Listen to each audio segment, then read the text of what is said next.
Muito bom dia a todos. Good morning, ladies and gentlemen.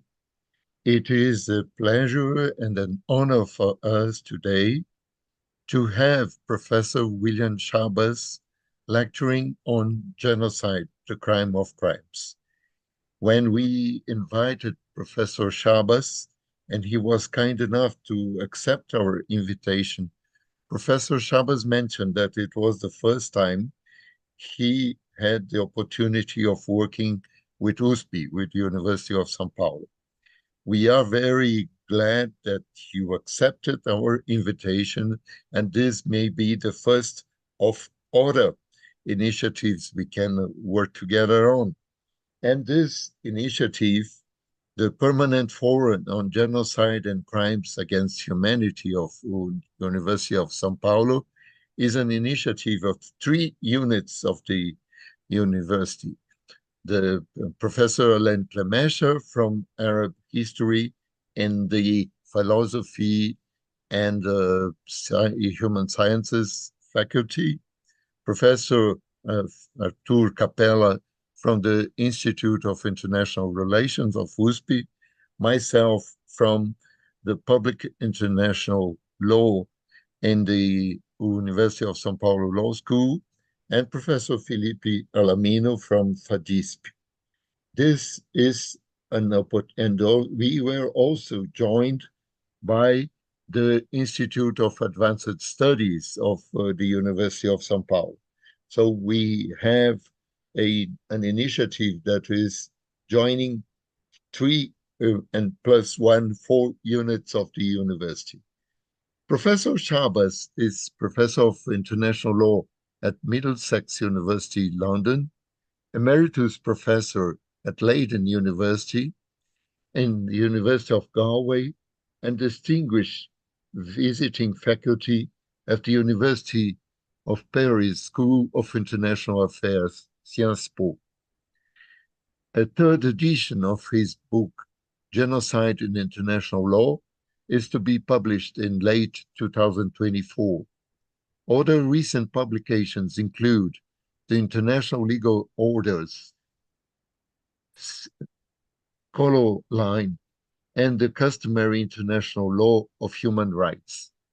Professor SCHABAS is an officer of the Order of Canada and a member of the Royal Irish Academy. In 2014, he served as chairman of the UN Commission of Inquiry into the Gaza conflict. We have the opportunity of listening today to the most important authority on the matter of genocide and international law. Professor SCHABAS, with our thanks and our honored compliments, you have the floor, please. Well, thank you very much. Thank you for inviting me to deliver this talk. It's a subject that continues to evolve, one of great interest, and one that I'm continuing to follow. I learned from my publisher that actually the third edition of my book will be delayed perhaps a few months, so I'm expecting to see it early in February, but it couldn't come at a more timely moment. It's a revision of a text that was last revised more than 15 years ago, and the landscape of the crime of genocide has developed immensely in that period. I've taken the quote, "times of perplexity and tumult," from the opinion of Judge Al-Qassani in the recent decision in the genocide case filed by Nicaragua against Germany. It seemed a very eloquent way of talking about what is an extremely volatile and dynamic period in public international law generally, but also in terms of the law of genocide, where we now have 4 genocide cases pending before the International Court of Justice. This is an unprecedented situation. They are joined by other cases dealing with human rights, both contentious cases and two advisory opinions that are also pending before the International Court of Justice dealing with other human rights issues. I say that, many, many years ago, when the United Nations was first beginning, there was talk of setting up a human rights court within the United Nations. And this has never happened, despite various attempts to revive the idea. And the strange situation where we have very successful human rights courts at the regional level. The Inter-American Court of Human Rights, the European Court of Human Rights, the African Court of Human and People's Rights. But I have the impression that in the last few years, the International Court of Justice has now taken over that mantle as the global court of human rights with all of this litigation. And as I say, at the core, at the heart of it, is this are these four cases. So let me very briefly just describe what's so extraordinary about them. The first case was filed not quite 4 years ago by the Gambia versus Myanmar. This is a case in which the Gambia is not an injured state in any respect, but where the Gambia has simply taken on its perceived duty as a member of the world community to litigate the issue of genocide with another state. And in that initiative, it has been supported, it was in effect mandated to do this by the Organization of the Islamic Conference, which has 57 member states. But very recently, within the last 10 months, there have been interventions in the proceedings. So 6 Western states, Canada, Germany, France, the United Kingdom, the Netherlands, and Denmark, filed a joint intervention in the case under Article 63 of the Statute of the International Court of Justice. And shortly afterwards, the Maldives also filed an intervention. These 7 states set out their interpretation of the Genocide Convention and were, at least indirectly, intervening to support the case of the Gambia. The second case, Ukraine versus Russia, filed very shortly after the Russian invasion at the end of February of 2022. And there have been, in that case, 33 interventions, essentially by Western states, in the proceedings. Then, maybe the most famous of them all, the case filed by South Africa against Israel at the end of December of 2023. And there we have interventions by Nicaragua, Colombia, Libya, Mexico, Egypt, Ireland, Spain, Palestine, Libya, Chile, and more are promised. And it's interesting to see the global reach, including several states in the Western Hemisphere who have either intervened or have pledged to do so. And then finally, the case filed by Nicaragua against Germany, but this case concerns Germany's failure to prevent genocide in Gaza and Germany's support and complicity alleged by Nicaragua in the conflict in Gaza. So taken as a whole, we have close to 50 states that have intervened directly in these proceedings, and that's not counting all of the states who are supporting the proceedings from the Organization of the Islamic Conference. And I don't think this has ever before happened in international law.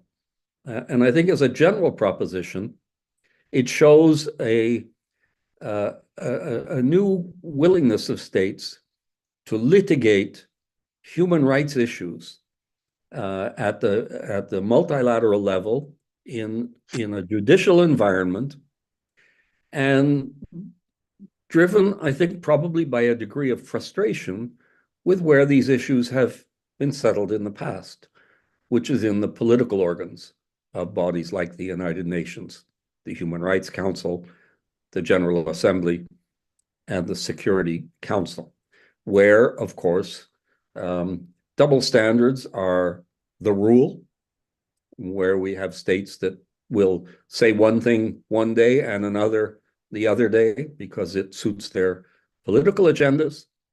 It's harder to do this in a judicial environment. It's not as if the judicial environment is immune to double standards, but it's harder to say different things one day and the next when you've put them down in writing. And just to give you an example of this, in the case of Gambia versus Myanmar, the 6 Western countries filed an intervention arguing for a broad approach to the definition of genocide.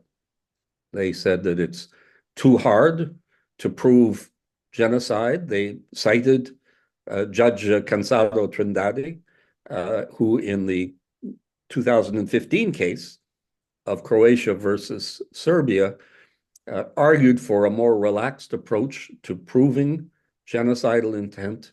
And they said that genocidal intent would be manifested in things like victimization of children in the conflict and forced displacement within the borders of a country during a conflict.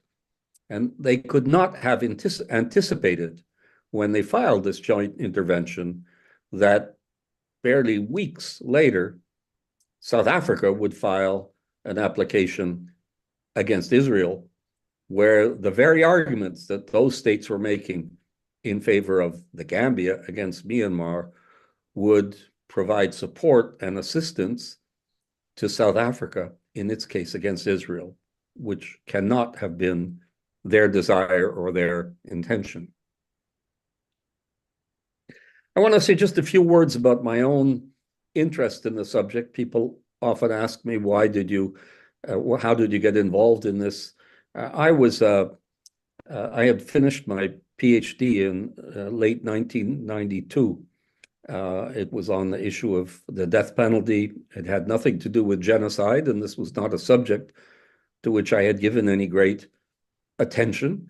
And I found myself in January of 1993 visiting Rwanda as part of a human rights fact-finding mission.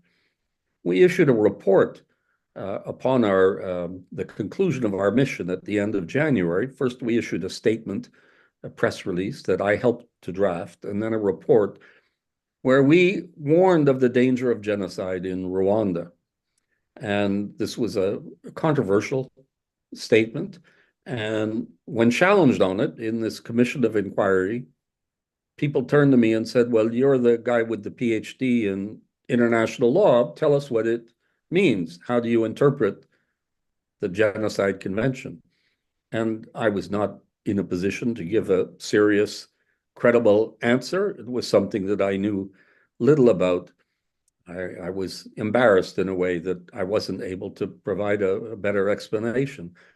And so I set to work studying it and discovered then in 1993, and then later when the genocide did take place in 1994, that there had been very little academic activity devoted to the Genocide Convention, academic and judicial, since the 1950s. In effect, there had been no serious study of a book length. There had been a few journal articles, but most of the writing about genocide and the Genocide Convention was outside the discipline and was the work of historians and social scientists. And so I set to work writing this book, which was finally published in 1999 and which is now about to appear in its 3rd edition. But there's another more maybe personal explanation. This is the name of my great aunt, Hinda Kommel. She was born with the surname SCHABAS, spelt in a different way than I spell it.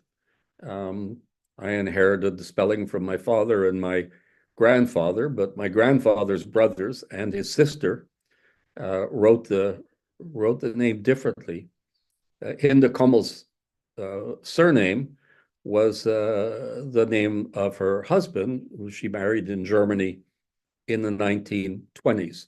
Well, I've shown you on the screen a very complicated family tree, and I wouldn't expect you to sort it all out, but you might see towards the bottom there that Hinda Kamal, in fact, was married and then divorced from her husband in 1934, and then remarried him in 1945. And the explanation is that Hinda Kamal, my great aunt, was a Jewish woman living in Berlin, and that in effect she was taken into hiding and lived in Berlin through the war. There were about 1,000, perhaps maybe a few more, Jews who survived the war in Berlin, and there were some elsewhere in Germany, and she was one of them. You can see I've put on the side of the screen an excerpt from the judicial file that I found in Germany, where she was forced to change her name in 1938 to add the name Sarah. And this was a requirement that the Nazis imposed on all Jewish women as a form of identifying them. And she would have worn the yellow star, as all Jews had to do as well at the time. So I have a personal interest, obviously, in this subject of genocide. This is a picture of the man who invented the word genocide, Raphael Lemkin. He was himself a refugee from Europe, a Jew born in what is now Belarus, I think. He went to university in Lviv, in what is now Ukraine, and then fled, went to the United States, and kind of reinvented himself. He was a lawyer in Poland before the war. He became an academic, did a little teaching at American universities, and then he became an activist. And he spent the rest of his life from 1944, when he invented the word genocide, until his death, campaigning for the adoption and then the ratification and entry into force of the Genocide Convention. His role is an important one. He's an extraordinary individual, but it's important to understand that his vision of genocide does not correspond entirely to what was finally adopted as a matter of international law. And the international law, of course, was the creation of states. To understand the notion of genocide, at least originally, and its recognition as a legal concept, we have to go first to Nuremberg. The Nuremberg judgment dealt with what we today think of as the genocide committed by the Nazi regime. But it did this only in a partial way. It did this in a partial way because the charter of the Nuremberg Tribunal, the legal framework that was used in the Great Trial, which took place in 1945 and until the 1st of October 1946, restricted the acts of persecution, the atrocities that were committed against Jews and against other minorities in Nazi Germany and then subsequently in the occupied territories. But the acts committed in Nazi Germany prior to the outbreak of the war were excluded from the scope of the trial. The trial insisted that atrocity crimes, it used the term there also for the first time, crimes against humanity, had to have a connection. We call it a nexus, had to have a nexus with the armed conflict. That was the notion of crimes against humanity that was set out in the charter of the tribunal and that was confirmed in the judgment that was issued at the end of September and the beginning of October 1946. Lemkin wasn't in Nuremberg when the judgment was issued, although others have said he was there. But we think now, we seem to be pretty confident that he was in the American hospital in Neuilly, in French a Parisian suburb, when he learned of the judgment, he rushed back to the United States, where the General Assembly of the United Nations was about to open the second phase of its first session in New York. And he immediately started campaigning for the General Assembly to adopt a resolution on the issue of genocide. So here you can see on the screen from the summary records of the Sixth Committee of the General Assembly on the 22nd of November, 1946, the Cuban ambassador rose to propose a resolution. He did it on behalf of Panama and India. We believe that the speech he delivered was actually written by Raphael Lemkin. Lemkin had managed to recruit Panama, India, and Cuba to support the resolution. And when he did this, the delegate from Cuba, Ernesto de Higo, said that at the Nuremberg trials, he expressly said, this is to correct a shortcoming in the Nuremberg trials, to fill a gap in the law that had been left by the Nuremberg trials, which was the possibility of atrocities like genocide being committed in time of peace. I put up on the screen now the excerpt from the charter of the International Military Tribunal, adopted on the 8th of August, 1945, that explains this. And you can see that crimes against humanity are acts committed, it says, before or during the war, but in the connection with any crime within the jurisdiction of the tribunal. And any crime within the jurisdiction of the tribunal meant a connection with either war crimes or crimes against peace. This was the connection that Nuremberg imposed on atrocity crimes like crimes against humanity, including the acts that today we would consider as genocide. So the question arises, why did this happen? This is an excerpt from the minutes of the London conference where the charter of the Nuremberg Tribunal was adopted. Robert Jackson, who was the American judge sent by President Truman to represent the United States at the conference, Jackson went on to be the prosecutor for the United States, explained why it was necessary to restrict the scope of the definition of crimes against humanity.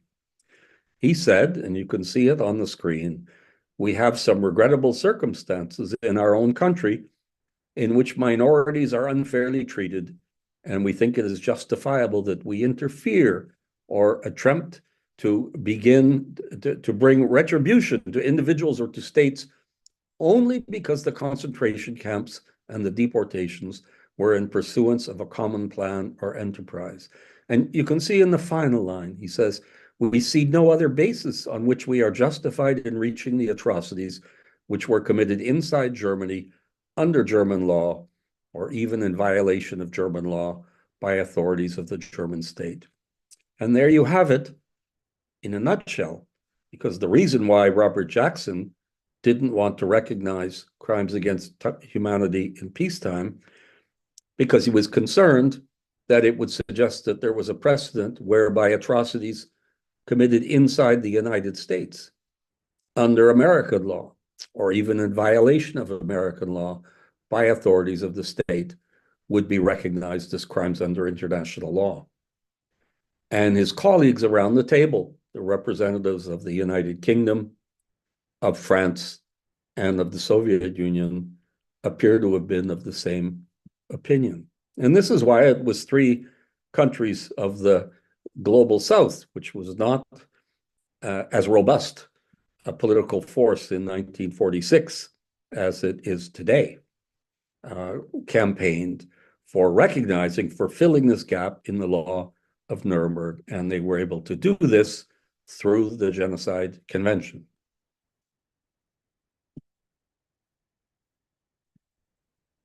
One final slide, the Nuremberg judgment shows how the judges at the Nuremberg trial restricted and limited the scope of the persecution of the Jews, what we today call the genocide of the Jews, restricted them to acts committed subsequent to the outbreak of the war. This is the heart of the Genocide Convention. The Genocide Convention was adopted in 1948 on the 9th of December by the United Nations General Assembly, a unanimous resolution. The text of the convention begins by stating that genocide is a crime that can be committed in time of peace as well as in time of war. That was what was so entirely unique about it. It was the first international crime recognized that could be committed in time of peace and without a link to an international armed conflict. In some ways, it resembles the notion of crimes against humanity that was prosecuted at Nuremberg, but it's certainly narrower because there was no way in 1948 that the United States, France, Britain, and the Soviet Union, who had resisted the idea that peacetime atrocities could be subject to international law, there was no way that they were going to change their mind entirely. The price for doing so was, of course, a much narrower crime, a notion of a crime that is much narrower and much more difficult to prove for a number of reasons. First of all, there is this requirement in the preambular paragraph that it must be committed with the intent to destroy, in whole or in part, a national, ethnical, racial, or religious group. This is really the heart of the problems we have with genocide prosecutions and with cases under state responsibility before bodies like the International Court of Justice. Proving this intent to destroy. With crimes against humanity, we don't have to prove the intent to destroy. We don't have to prove destruction at all. Crimes against humanity deals with questions of persecution of a group. Crimes against humanity is also much broader because it not only covers a national, ethnic, racial, or religious group, but a range of other groups based on such things as political opinion, gender, and so on. And it's followed then by the list of punishable acts, killing members of the group, causing serious bodily or mental harm to members of the group, inflicting on the group conditions of life calculated to bring about its physical destruction, and so on. It's rarely been very difficult to establish that one of these acts in the paragraphs in Article 2 is committed. The challenge has almost invariably been to prove that it was done so with the intent to destroy the group.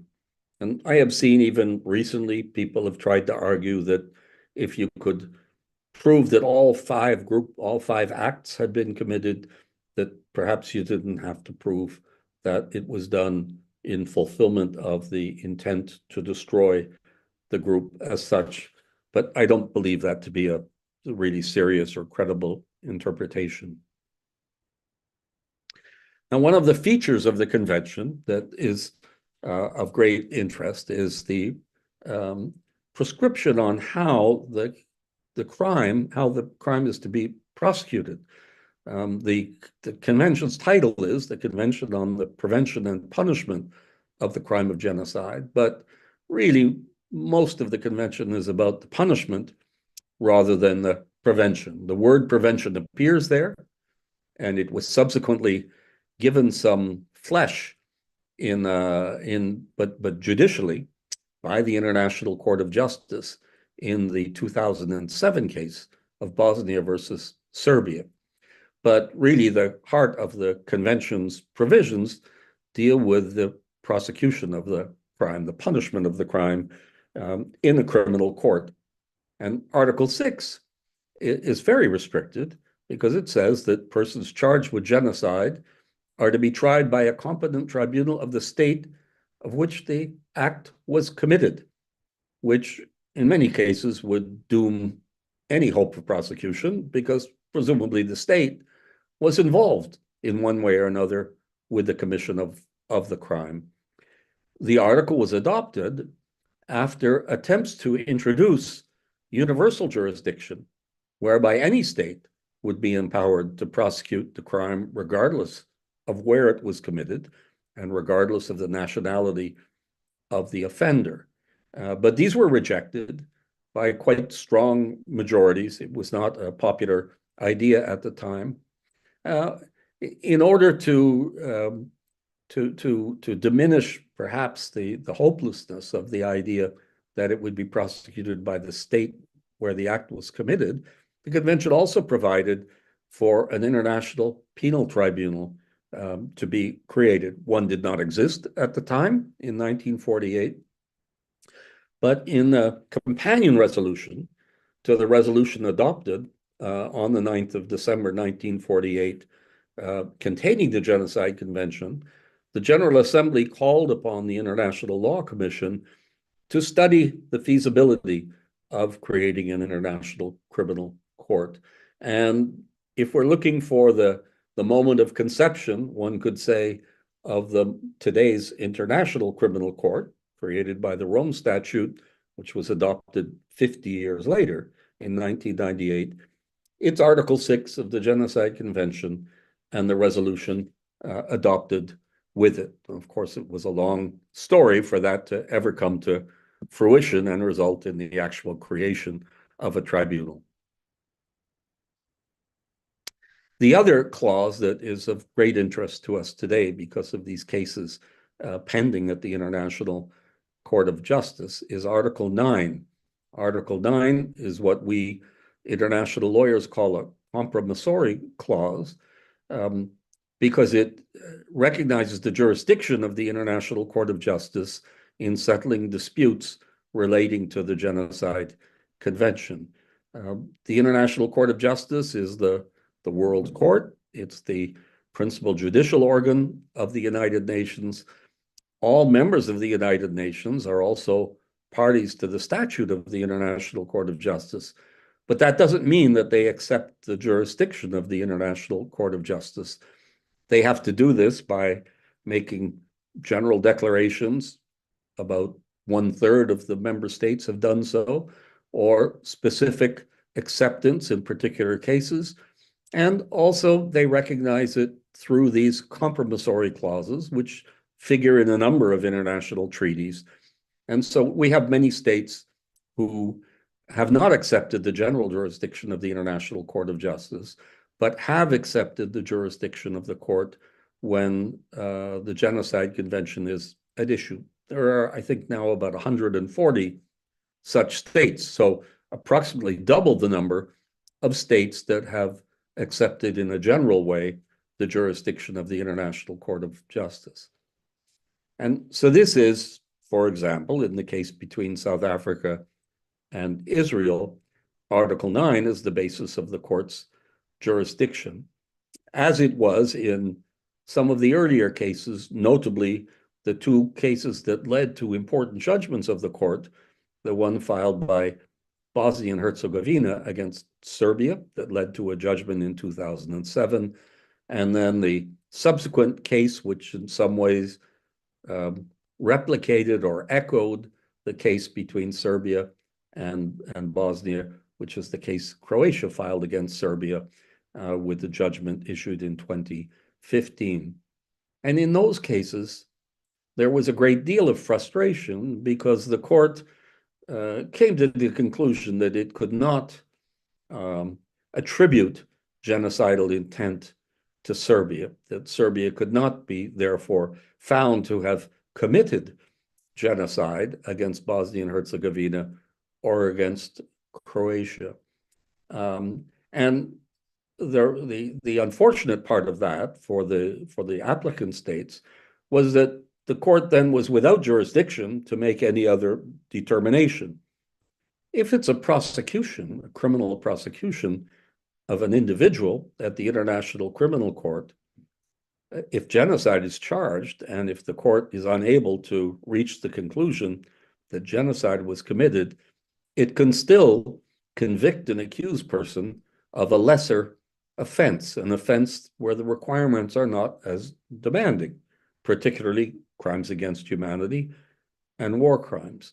But when the jurisdiction of the court is based exclusively on the Genocide Convention, it has no such option.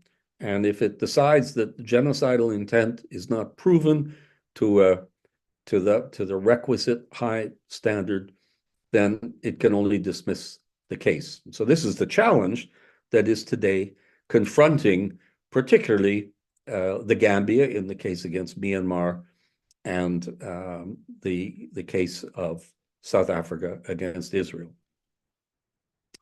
Now, I want to say a few words about each one of these cases, because this is a work obviously in progress, and there are things that are happening almost every week in one or other of the cases.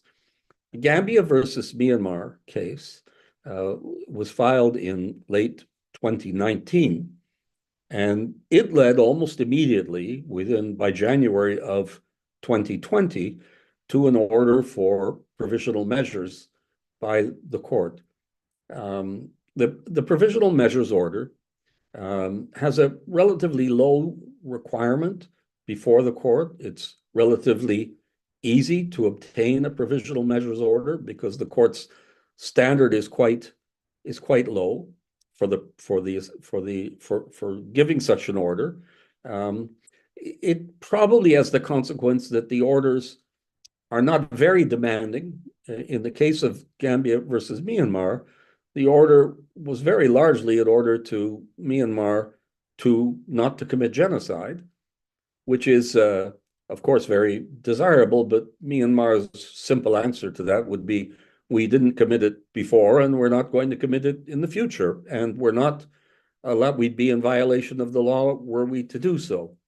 I think normally in a domestic legal order, I had experienced myself for many years practicing as a lawyer, you would obtain a provisional measures order to stop someone doing something which they're legally entitled to do. And we can see this also at international human rights courts like the Inter-American Court of Human Rights or the European Court of Human Rights, where it's not unusual to have an order of interim or provisional measures ordered. But as a general rule, those are orders to a state not to do something that it's otherwise entitled to do, such as expelling someone from its territory. So all of this is to say that it's not that challenging to obtain a provisional measures order. The legal effect of them may not be great, but the political effect of them is enormous, absolutely enormous. And this was evident in Gambia versus Myanmar with the order that was filed in January of 2020. In that case, the case has now worked its way through an initial stage of preliminary objections, and now the parties are finalizing their submissions. I think that this has to be completed by sometime in 2025, and then the court may order another round of written submissions. This is possible, although it's not done in every case. So I think that we're probably looking at a hearing in the Gambia versus Myanmar case at the end of 2025 or sometime in 2026, with a judgment perhaps by the end of 2026. And I think that judgment will largely set the tone that will then prevail in the case of South Africa versus Israel. Let me say more about that in a minute, but since I'm proceeding chronologically, let me just say a few words about the Ukraine versus Russia case. Ukraine versus Russia was filed with a very creative approach to the Genocide Convention, in that Ukraine did not charge Russia with committing genocide. Ukraine said that Russia has invaded us and they have used the prevention of genocide as a pretext or as a justification for doing so. And this is a false pretext because we haven't committed genocide.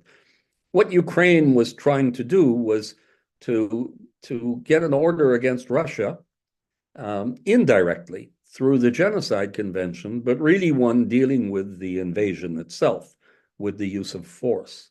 And it was successful in obtaining a provisional measures order against Russia. As I say, this was not, as we all know, was not effective in a practical sense, but it was politically quite effective and quite helpful to Ukraine. But subsequently, a big part of that case has now been thrown out because at the preliminary objection stage, which resulted in a judgment at the beginning of this year, the International Court of Justice, in effect, said, yes, you cannot use the Genocide Convention to indirectly address an issue of an invasion or of aggression. But they said, so we're going to stop that part of the case. They said there's another part of the case, which is that you're saying you didn't commit genocide, and you're entitled to try and prove that. So Ukraine finds itself now in, I think, an uncomfortable position of having to try and prove to the satisfaction of the judges that it didn't commit genocide. And the whole world knows that it didn't commit genocide. So the exercise of doing this is not really particularly helpful or useful. And Ukraine itself has set too high a standard because Ukraine itself set the goalposts in a way for the case, and they have said that there's no evidence that they have committed genocide. And I think that's not a straightforward thing to prove. I'm not suggesting that Ukraine committed genocide, but that's not the same thing as proving that there's no evidence of it. It's a very difficult proposition, and so that's where this is an unusual case, and it's even uncertain whether Russia is going to continue to participate in it.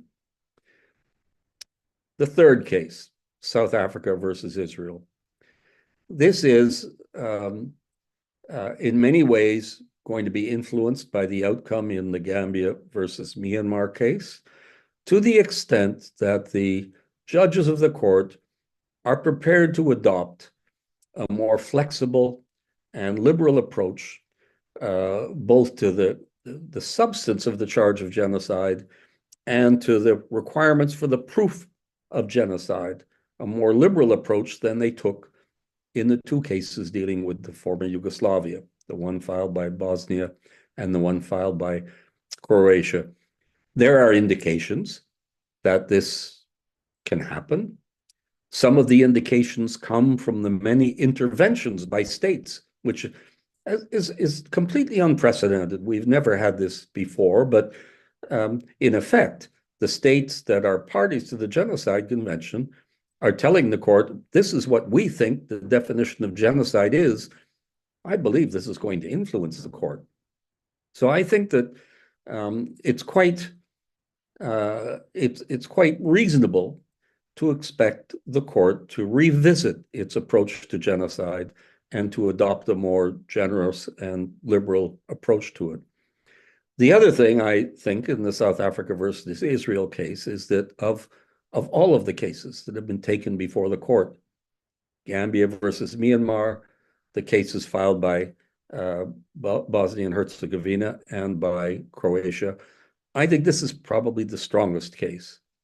I think it's the strongest case because we have not only the outrageous statements of the Israeli leaders talking about how every Palestinian is an enemy, how they're going to deprive Gaza of water and of electricity and of food and so on. These types of statements sometimes feature in many conflicts, but there are a lot of them in South Africa versus Israel. But they're coupled also with a clear policy of the current leaders of Israel, the Netanyahu government, which is to reject entirely a two-state solution, to reject entirely the possibility of self-determination for Palestine. And that means that they're talking about a state with borders that will go from the Jordan River to the Mediterranean Sea. And as long as the Palestinians are still there, they will either be in the majority in that state or close to it. And this is something that they will not be able to. These things don't work. They don't work together. And I think all of these point to the fact that the Israeli leaders currently have to, in some way or another, get rid of the Palestinians in Gaza and in the West Bank. And with the borders closed as they are, where it's essentially impossible for the people of Palestine to go elsewhere, combined with this need, which is expressed in many different ways, to get rid of the people of Palestine, I think we're very much in one of the most compelling cases for genocide taking place. Now, we will have to wait to see the evidence in the case and how things play out because it's a dynamic and fluid situation. But I would think that case probably, certainly if Gambia is successful against Myanmar, it seems impossible that South Africa will not be successful against Israel. But even if Gambia is not successful against Myanmar, I think that South Africa has a more robust and a stronger case. And then finally, we have this very interesting case filed by Nicaragua versus Germany, which focuses on issues like German complicity and through support for Israel, and on Germany's failure to prevent genocide because of its influence over Germany. And this is an issue that really results from the judgment of the International Court of Justice in the Bosnia versus Serbia case in 2007. In that case, the judges concluded that they could not attribute genocidal intent to Serbia. At the same time, they recognized that genocide had been committed within Bosnia and Herzegovina when the Srebrenica massacre took place in July of 1995. And in so doing, they were simply following the conclusions of the International Criminal Tribunal for the former Yugoslavia. So they endorsed them, but they said, we can't blame Serbia for this. This was the work of the Bosnian Serb forces. And they said, we don't have the evidence that Serbia was in control and was directing the Bosnian Serb forces in the commission of genocide. But they went on and essentially developed a doctrine about the prevention of genocide, where they said that Serbia, because of its relationship to the Serbs in Bosnia, its influence over them, that it had a duty to prevent genocide and that it had failed in doing so. And so there was a finding against Serbia for its failure to prevent genocide under the convention. It was really quite a radical conclusion, because it was saying that duty to prevent genocide applied outside the territory of Serbia, that Serbia was responsible for acts that it did not commit and that took place outside its own territory. In the judgment in 2007, the judges referred to some other treaties where there's an obligation to prevent the crime. They pointed to the Torture Convention and to some other counterterrorism conventions. And so they said, so there's nothing particularly innovative about what we're proposing. But there certainly was, because there's no treaty where a state has an obligation to prevent acts that take place outside of its territory, where it has an explicit obligation. And so this is was a very important, a marvelous creation, really, from the standpoint of enhancing human rights law. And there are obvious applications of this to the situation in Gaza, not just in Gaza, but in the whole of the occupied Palestinian territory. And there have been attempts to take this case to court in domestic proceedings in the United States, but these are very difficult. But it's at the root of the case filed by Nicaragua versus Germany Germany, because of its position of influence, is in violation of the Genocide Convention for its failure to prevent genocide in Gaza. It's not alone in those circumstances, and I expect that there are lawyers and governments, many Western governments, who are anxiously studying that case because of their own vulnerability. The United States is immune to prosecution at the international level for this, because the United States is one of a handful of countries that ratified the Genocide Convention, but with a reservation to Article 9, which is the article that gives them jurisdiction, gives the court, the International Court of Justice, jurisdiction. For that reason, I think that if it was different, and if the United States had not been made that reservation, I'm sure that Nicaragua would have taken the case against them at the International Court of Justice as well. So this final slide, I think I've spoken to these points and I won't repeat it. Let me just say in conclusion that we're in a fascinating period, more generally a fascinating period of international law, with this turn towards the International Court of Justice and more generally towards judicial mechanisms to address disputes that were previously settled at the political level. And this is taking many forms.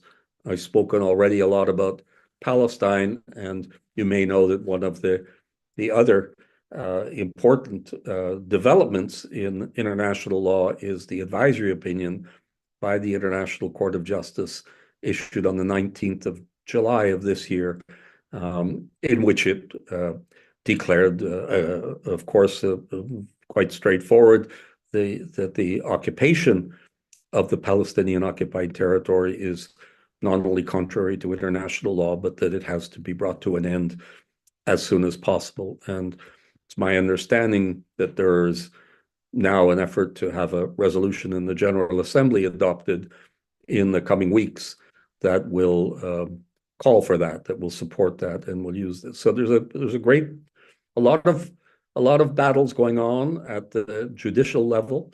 They don't solve all of the problems, but they do change the temperature politically, and in that way make a contribution both to preventing genocide and to promoting world peace. And with that, I think I'm going to conclude, and we have perhaps a few minutes left. If there are any questions, I'd be very happy to try and address them. Thank you so much, Professor SCHABAS.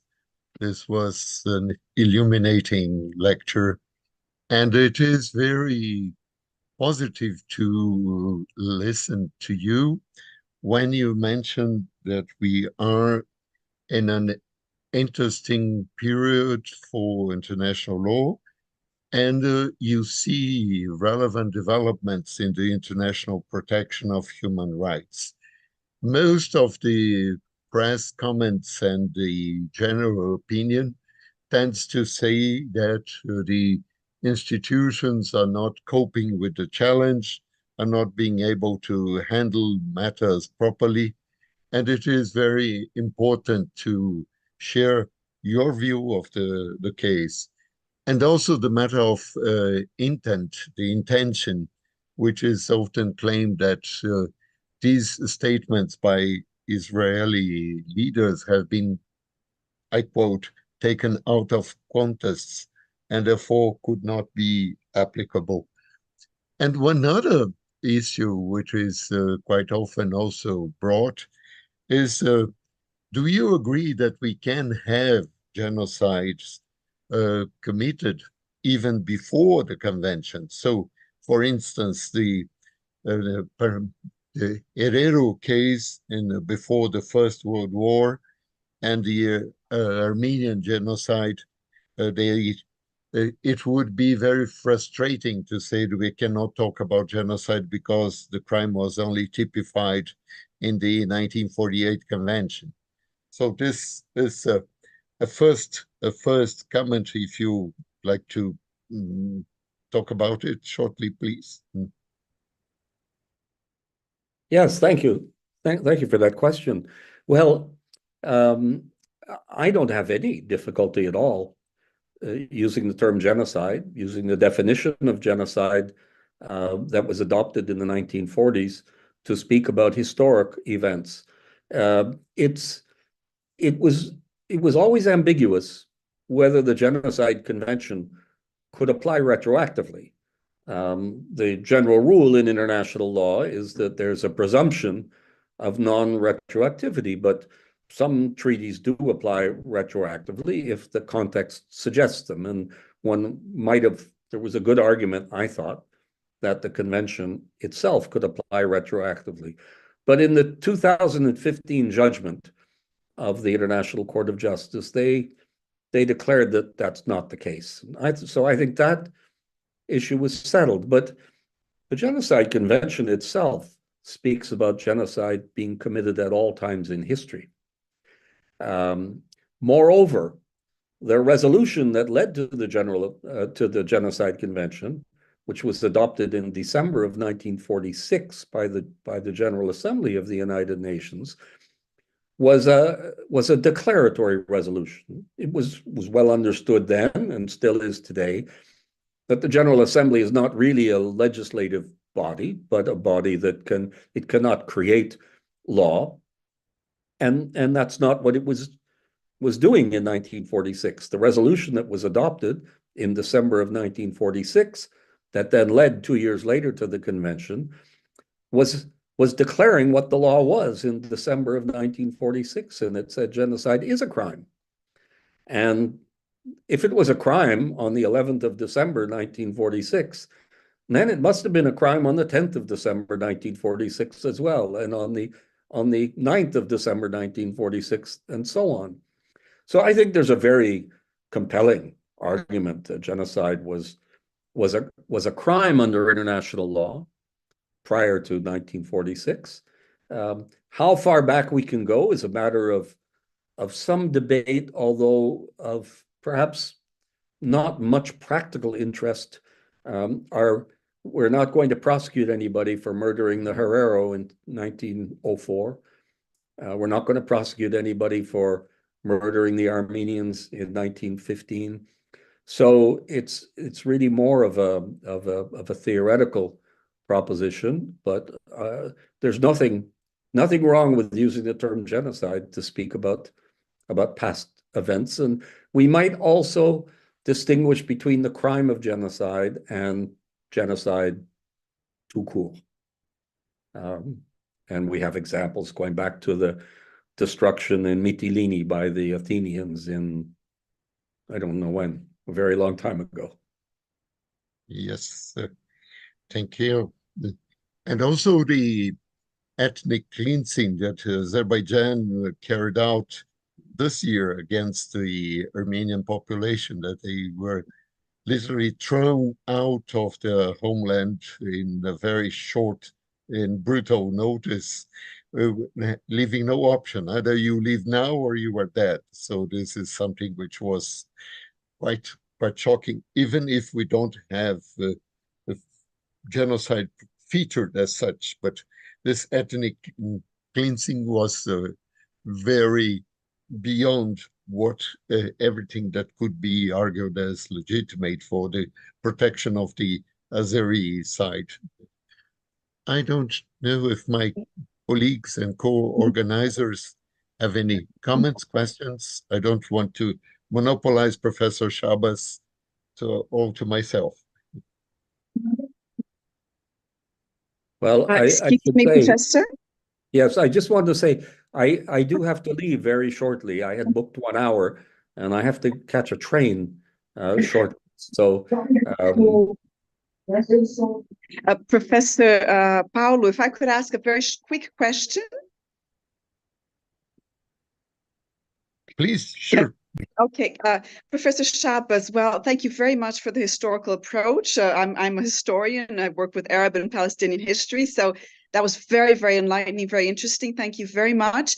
And a short, quick question: what would you possibly suggest as a measure that Brazil as a country could do to help end the genocide in Palestine through judicial, International Court of Justice, and so on measures?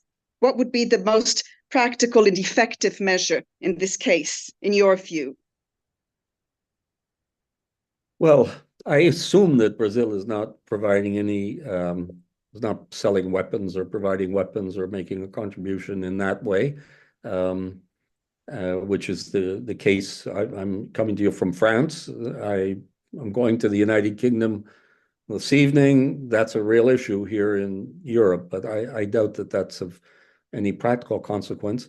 I would think that Brazil should intervene in the case of South Africa versus Israel.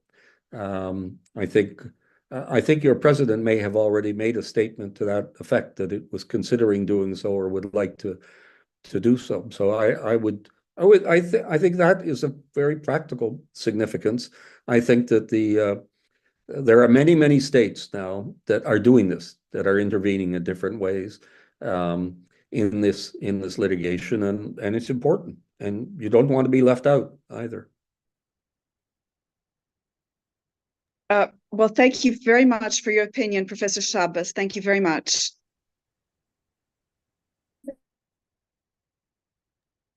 Paolo, I think you have your microphone on. Yeah. Oh, now it's open.